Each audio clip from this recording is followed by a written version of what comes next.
بسم الله الرحمن الرحيم. كيفكم اليوم؟ إن شاء الله طيبين. أمس كان عندنا مطر هنا في اسطنبول، درجة الحرارة في الليل 4. اشتهينا نعمل طبخات ثقيلة، حقتنا الطبخات اللي تدفي ترمرم العظم.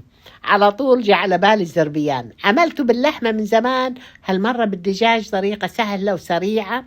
فظيع الطعم، فظيع. تعرفون ايش معنى فظيع؟ يجنن الريحة والطعم، يعني مو طبيعي. يعني أقول لكم هذه أحلى طريقة، اعتمدوها 100 100، ما راح تندمون. البطاطس ذايب والدجاج زي القطن وكله على بعضه يجنن.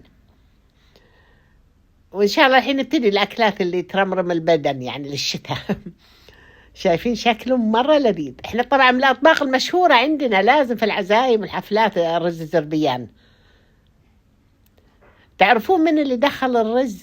كيف عرفوه؟ أول ما دخل عدن والبحرين والبصرة، عن طريق الاحتلال الإنجليزي، يجيبون الرز من الهند يأكلون الجنود الهنود.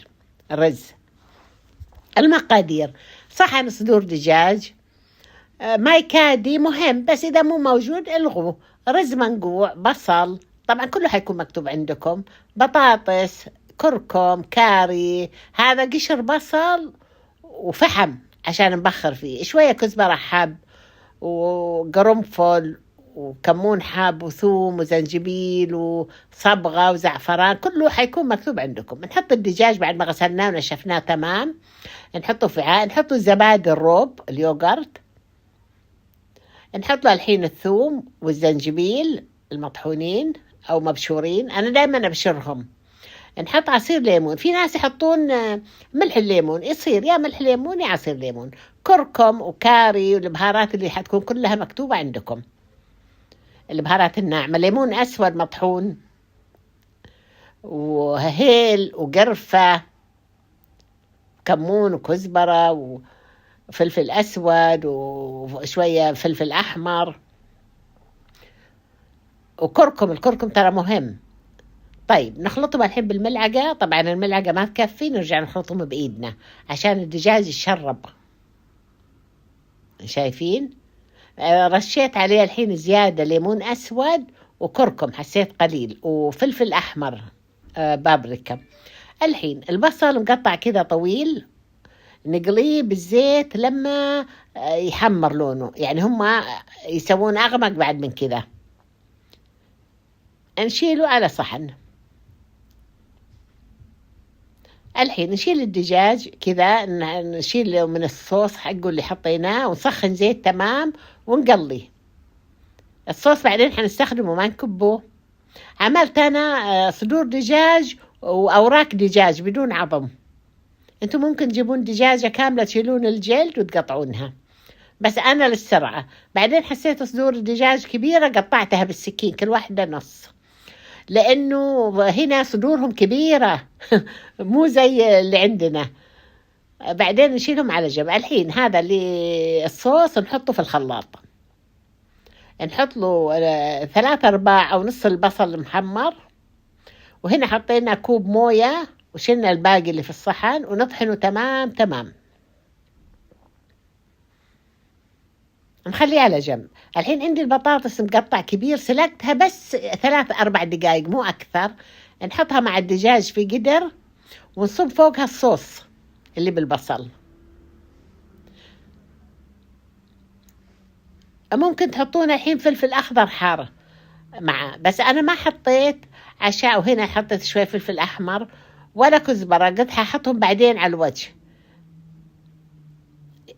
يعني الفلفل الأخضر خفت إن يتقطع ويخليها حار مرة.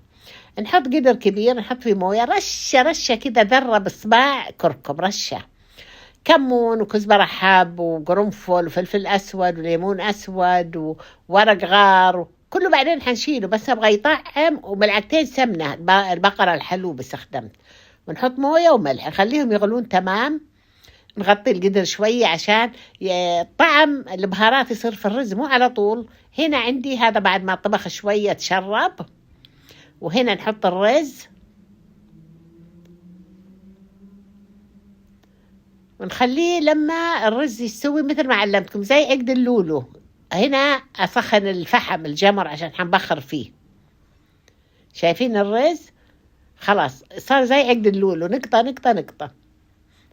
نحاول نتخلص من البهارات الصحيحة، بس نخلي الليمون الأسود. الحين نحطه في مصفاية ونشيل البهارات الكبيرة.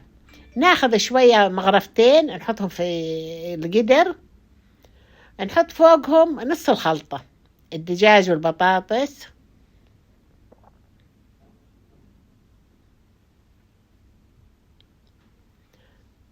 شايفين قطع كبيرة البطاطس، عشان كده ما نبغاها تذوب. لو قطع صغيرة بسرعة تذوب، حتى في ناس يخلونها زي ما هي كبيرة بحباتها. بعدين ناخذ من الصوص ونصب فوقهم، يعني الريحة تذبح لأن كلها البهارات والثوم والقرفة والهيل نحط الحين والكاري والكركم. نحط الحين الرز، ونرجع نحط برضو طبقة الدجاج وبطاطس، ونحط رز لما نخلص القدر الطبقات. وبرضو نصب طبعا من الصوص فوقهم. أكون أنا ناقعة زعفران وحتى ماي كادي على جنب. الحين نرش باقي البصل المحمر، نرش الكزبرة الخضراء. بهالطريقة تصير الكزبرة ريحتها كلها في القدر. نرش الحين الزعفران، ونرش ماء كادي. نحط فلفل أخضر، هو مع الحرارة الفلفل الأخضر راح يلين، واللي يحب ياكله كده. لو حطيته مع الصوص يمكن يتقطع ويصير الصوص حار، وفي أطفال ياكلون فلفل ما ياكلون فلفل، يعني يصير مشكلة. الحين نرشه بالصبغة الصفراء أو الأورنج، هذا الكادي مع الكادي. نرش شوية يعطي طعم وريحة يعني مختلفة. اللي ما عنده ما يحط، ممكن ما يورد، اللي ما يحب أو يحب. الحين نرش البودرة صفار الزعفران يسمونها. يعني أنا ما حبيت أحط اللون الأحمر، في ناس يحطون الزربيان ما يبغى له لون أحمر، بس أصفر وأورنج بس. الحين في الوسط نعمل حفرة، نحط الألمنيوم فويل، نحط قشر البصل، ونحط الجمر المولع. حطيت كذا واحدة جمر مولع. بعدين نرش عليه زيت ونغطيه على طول، حيتبخر ويعطينا ريحة تاخذ العقل. ونغرفه.